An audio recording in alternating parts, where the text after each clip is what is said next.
Chaque année en France, il y a 20 000 plaintes déposées par des mineurs pour violences sexuelles. Alors quand on parle de violences sexuelles, c'est harcèlement sexuel, les viols, les agressions.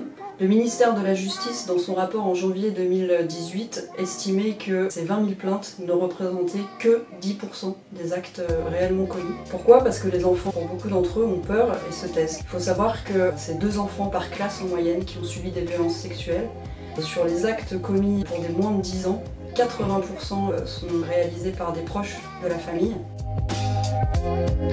C'est important et primordial de parler de ce sujet-là, parce qu'il faut éveiller les consciences aujourd'hui en France sur un sujet qui est encore extrêmement tabou. Il faut permettre à ces enfants de se protéger eux-mêmes, et il faut faire en sorte que ces enfants ne se sentent pas seuls lorsque ce drame leur arrive, et qu'ils aient la capacité de pouvoir en parler sans avoir peur. Il faut protéger les enfants, nos enfants, c'est vraiment notre devoir à tous. On sait tous combien l'enfance est structurante pour nos histoires d'adultes. Permettre l'enfance, donner le droit à l'enfance, c'est garantir principalement 3 choses. La première, c'est la sécurité. On vient de parler de la question des violences à caractère sexuel. Il y a les violences physiques, les violences psychologiques. Et aujourd'hui, pouvoir donner de la sécurité aux enfants doit être une priorité que nous partageons tous en France. Le deuxième point important, c'est de pouvoir être entouré de gens bienveillants, de gens pour lesquels on compte, des gens sur lesquels les enfants peuvent compter. Ça implique la capacité d'attachement.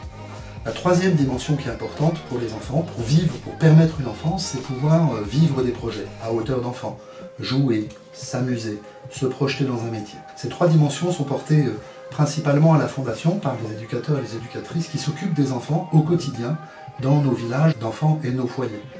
Les enfants dont nous avons la charge sont des enfants qui ont démarré dans la vie avec des vraies interrogations sur la capacité de la famille à porter ces 3 dimensions-là.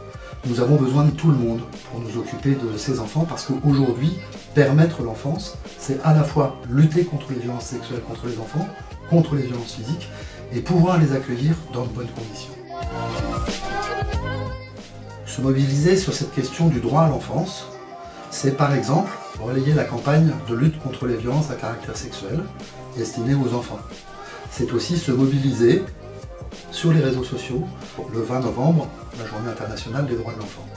Parce qu'il n'y a pas de droit à l'enfance s'il n'y a pas de droit de l'enfant.